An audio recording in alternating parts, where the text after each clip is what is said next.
नमस्कार. आज आपण येथे आलो आहोत ते सामाजिक वनीकरण यामधून शेतकऱ्यांना काय मिळेल त्यासाठी म्हणजे ॲग्रो फॉरेस्ट्री हा एक महत्त्वाचा विषय आहे. ॲग्रो फॉरेस्ट्री जो आहे की आपल्या सगळ्यांचा जिव्हाळ्याचा विषय आहे आणि सामाजिक वनीकरण हे सन 1980 पासून कार्यरत आहे आणि सामाजिक वनीकरणाची निर्मिती ही खास करून समाजातील सर्व घटकांना कसं समावेश करता येईल यासाठी करण्यात आलेली आहे. आधी काळापासून वनाची महती सर्वत्र नमूद केलेली आहे. संत तुकाराम महाराज म्हणतातच, वृक्षवल्ली आम्हा सोयरे वनचरी, पक्षीही सुस्वरे आळविती. असे थोर महात्मे, त्याचबरोबर आपले महाराष्ट्राचे दैवत असलेले शिवाजी महाराज यांनीही त्यांचे आज्ञापत्र काढून ठेवले आहे, जे की ज्यासाठी वनाचे संरक्षण कसे होईल व सर्वांना त्याचा उपयोग कसा होईल ह्यात त्यांनी सर्वांनी नमूद केलेलं आहे. तसेच आणखी एक संत महात्मे होऊन गेले संत नामदेव, सगळ्यांनी ऐकून असताल. तर तेही म्हणतात, जे वृक्ष लावती सर्व काळ, तयावरी छत्रांचे छल्लाळ, जे ईश्वर अर्पती फळ, नानाविध निर्मळ.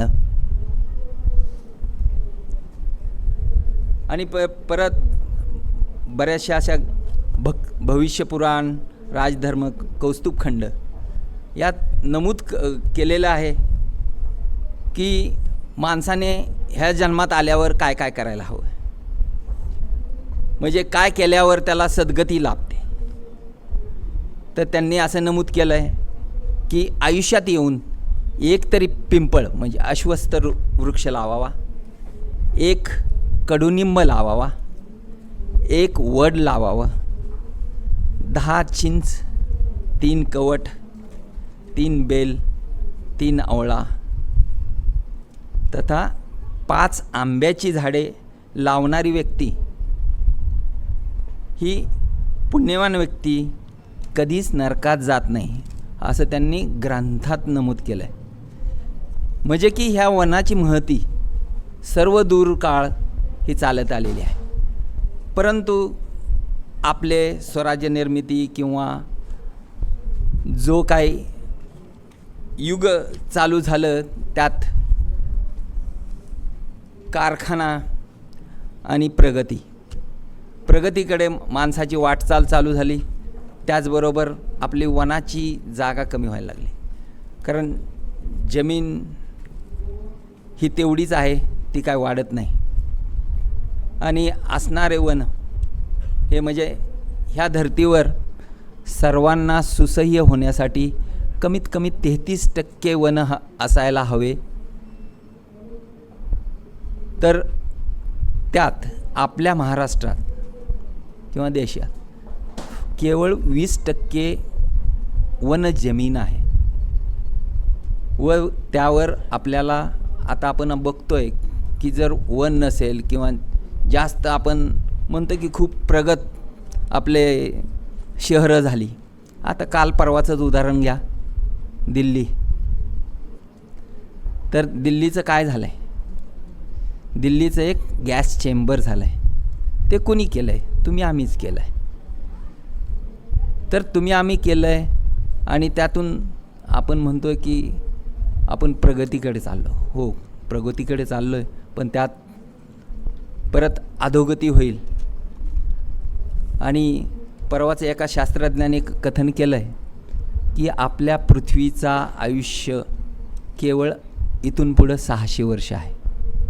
त्यानंतर आपली पृथ्वी ही आगीचा गोळा होईल.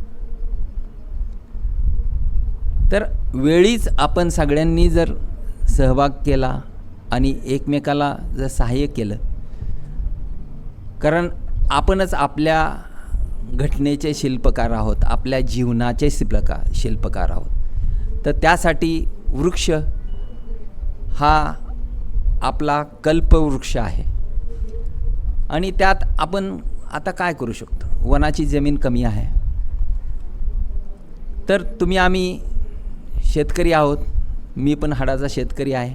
आज इथं फक्त व्हाईट कॉलर म्हणून उभा आहे. तर त्यात आपण काय करू शकतो? बांधावर लागवड करा. कालच एक माझे मित्र मला भेटले होते. तुमच्यातील एक चांगले शेतकरी ॲग्रिकल्चरिस्ट पाटील म्हणून होते. तर त्यांनी BSc ॲग्री करून लातूर जिल्ह्यातील ते आहेत, निपाणी गावचे. तर त्यांनी त्यांच्या घरी 54 एकर शेती आहे. तर त्यांनी पहिल्यांदा काय केलं की त्यांच्या शेताच्या भोवती सगळी बांबूची लागवड केली. त्यावेळेस लोकांनी त्यांना वेड्यात काढलं. बऱ्याचदा त्यांना लोक म्हणाले की अरे हे काय करतोयस. तर त्यांनी काय नाही, ते फक्त झाडं लावत गेले. आणि आत्ता म्हणजे त्यावेळेस ते म्हणाले की मला त्यावेळी वृक्ष लागवड करायला हे माझ्याकडं भांडवलसुद्धा नव्हतं, रोपं विकत घ्यायची माझी ताकद नव्हती. 1-2 रुपयाला रोपं मिळत होती, तीसुद्धा घेऊ शकत नव्हतं. पण एकाकडं सामाजिक वनीकरणाची एक नर्सरी दिली गेलेली होती शेतकऱ्याकडं.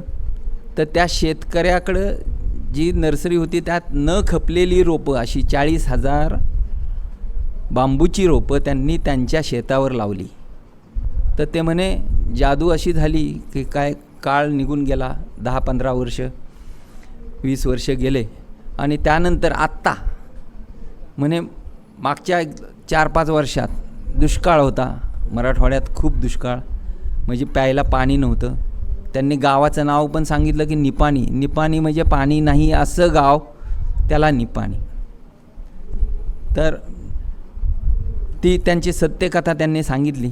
तर त्यातून बोध असा की त्यांनी परत जे आत्ता म्हणजे ह्या दुष्काळात लोकांना विकली ते आपल्याकडले बांबू, आणि आता ते सध्या त्यातून करोडो रुपये कमवले आहेत त्यांनी.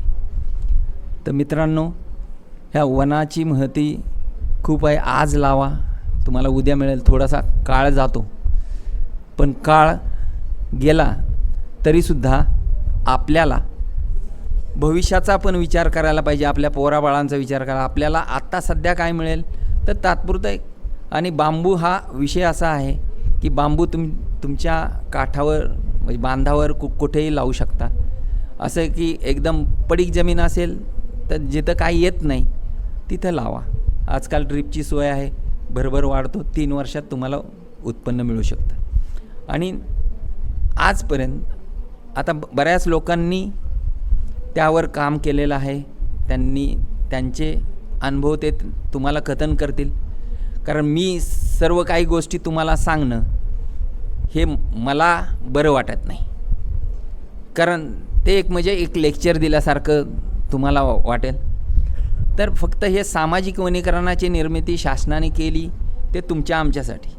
ते कशासाठी केली हे 2 शब्दात 1-2-4 ओळीत मी तुम्हाला सांगतो. सामाजिक वनीकरण कशासाठी? सामाजिक वनीकरण असे समाजासाठी, वनावरील ताण कमी करण्यासाठी. सामाजिक वनीकरण असे मृदुसंधारणासाठी, उतारावर चर खोदून जमीन सुपीक करण्यासाठी. सामाजिक वनीकरण असे बळीराजासाठी, पडीक जमीन बांधावर झाडे लावण्यासाठी. सामाजिक वनीकरण असे वनक्षेत्र वाढवण्यासाठी, लाकूड फाट्याची गरज गावातच पूर्ण करण्यासाठी.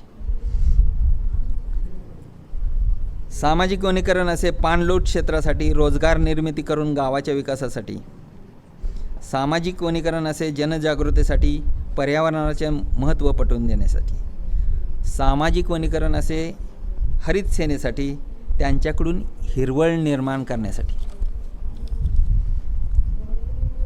सामाजिक वनीकरण असे पुरस्कार देण्यासाठी, वनीकरण ही लोक चळवळ करण्यासाठी, सामाजिक वनीकरण असे देशसेवा, हरित क्रांती घडेल आणि होईल मानवसेवा.